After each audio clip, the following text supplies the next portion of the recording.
and welcome back to Collective Kitchens Online. Today I'm going to show you how to make a super easy chili with a lot of the ingredients that went out in this month's Collective Kitchens hamper. This is a really good recipe because you can stretch it out, you can bulk it out with really whatever you want, tomatoes, beans, you can have meat in it or no meat. It's really good vegetarian as well. So I'll start off with a big pot on the stove, about medium heat, and some olive oil.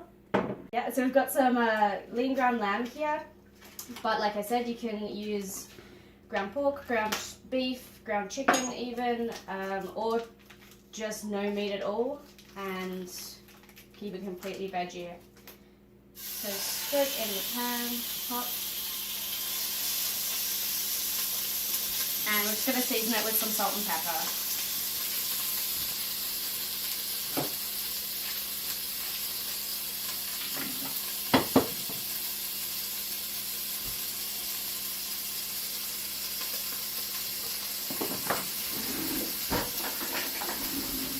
I'm going to just break it up into chunks.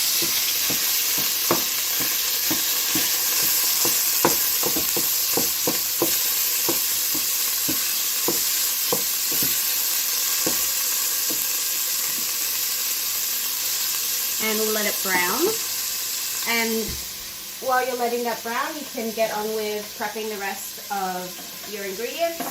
So like I said, this is an awesome way to sort of bulk up a meal because you can use just any old vegetables that maybe are going off in your fridge, need to be used really quickly. Like these peppers are not the best, but in a chili they'll be absolutely fine.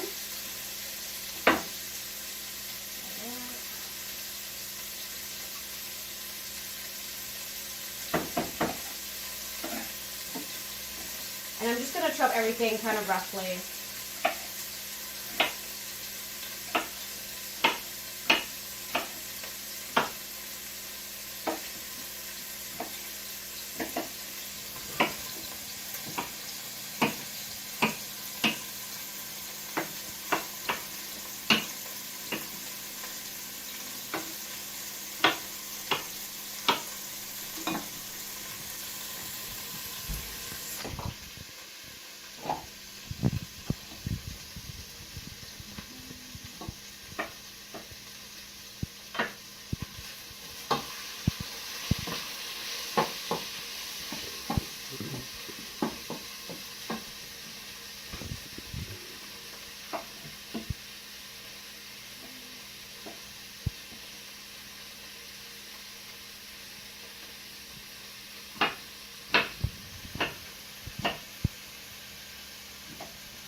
So our meat is getting nice and brown.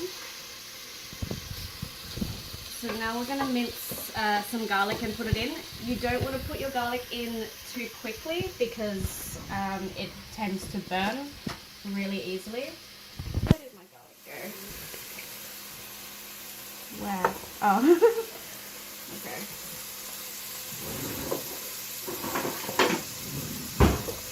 So you're welcome to just chop up your garlic. I like using the little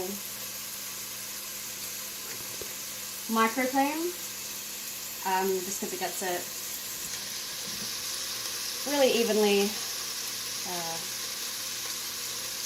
cut up. Go nuts with as much as you want. I like things really garlic heavy.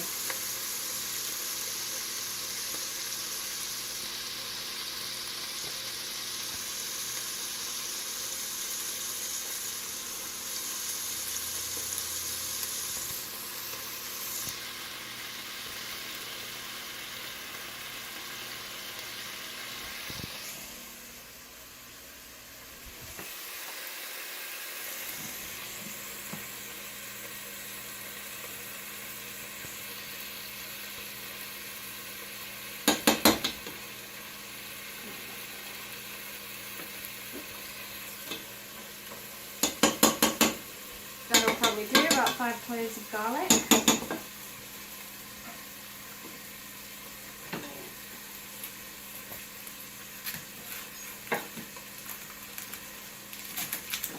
And you can go ahead and put your onion in now.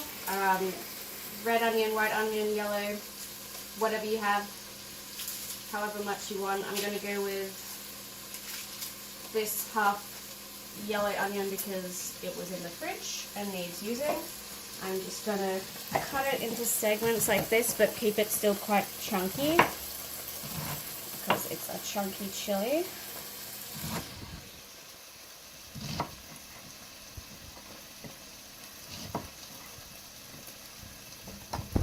And straight in. Okay, so these are sizzling up nicely. I'm gonna chuck this whole thing in. Why not?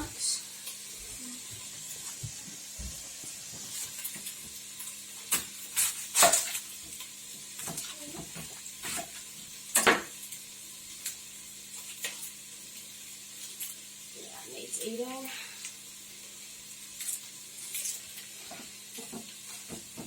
Same as with the white onion, just big chunks.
Give that a stir.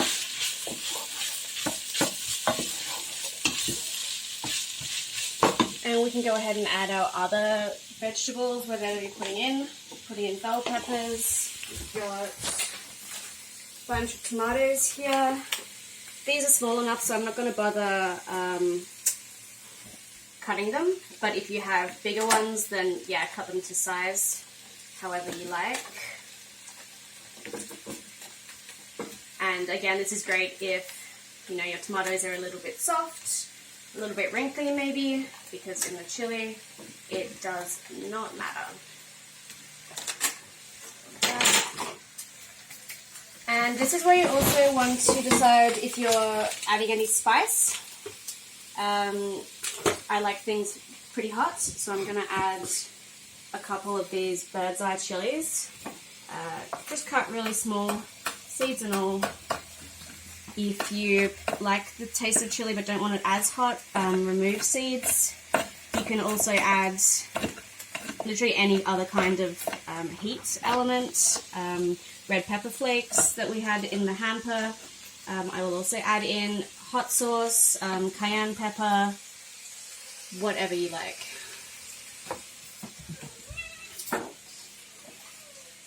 Also going to add these in.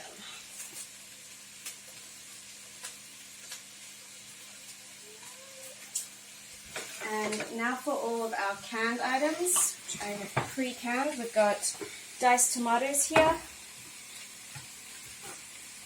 They go straight in.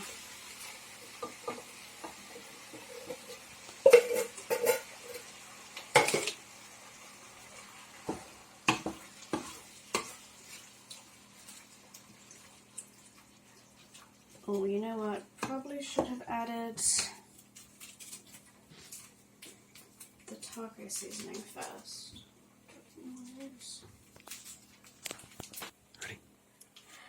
So before you put in all the diced tomatoes, like I just did, season with some Italian seasoning if you like. And whoops, don't do that. There should be a taco seasoning packet in all of the hampers as well. But if you're making this not from one of our hampers, then I always find these are such a waste of money because all it is like normal spices that you normally have in your house, like onion powder, garlic powder, you know, salt, paprika, whatever. All like just make a blend of all the spices you might have, and you've pretty much got taco seasoning already. So give that a stir, maybe turn it up a little bit.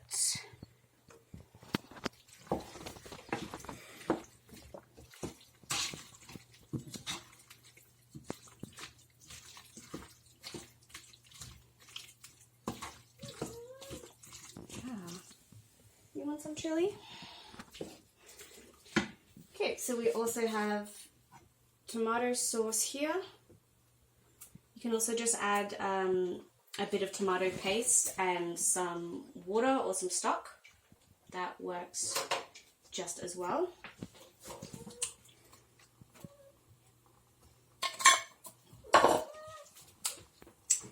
And lastly, we have red kidney beans and black beans. So I'm going to actually strain these and then rinse them, because if you ever get a little bit sensitive from beans, which I know a lot of people do, it can make you feel a little bit irritated, a little bit gassy, bloated. This actually prevents that.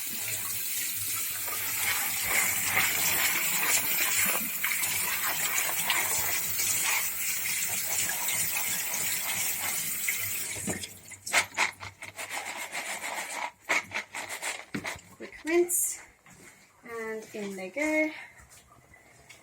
Same with the kidney beans.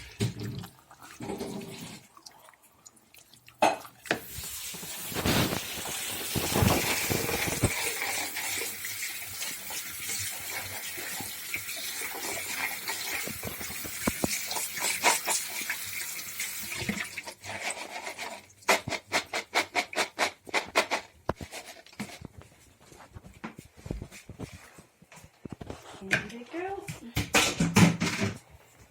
I like to turn it up quite a bit because you want it to all come to a boil before you turn it down and let it simmer. And now this is where it's really up to personal preference how you like your chili. If you want it to be like a little thinner, you can go ahead and add some water or some stock. If you like it really chunky, which is the title of this chili, it's pretty much good how it is. As it simmers over the next few hours, everything will break down, especially those tomatoes will release like all of their juices, and everything will sort of meld together, especially those flavors. So I like to let it just sit on the counter for at least a couple hours. I'll come in, I'll taste it, see if it needs anything added to it, just flavor it to your preference, to what kind of spices you have. Herbs as well can go really nicely. So we are going to let this sit, and we will come back to it in a couple hours. Alright, so it's been a few hours. I actually let it simmer a little longer than I said I was, but no harm done, just becomes more flavorful. The flavors meld together nicer. I did end up putting about a cup of water in and then leaving it uncovered to sort of all simmer away. So I think that's worked out really nicely.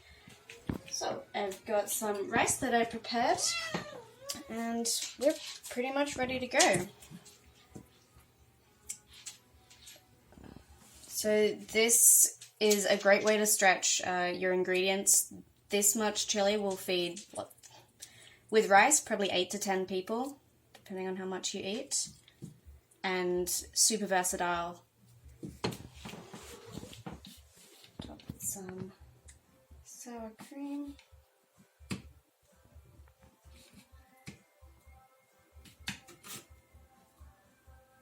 And there you have it, chunky chili. Hope you guys enjoy.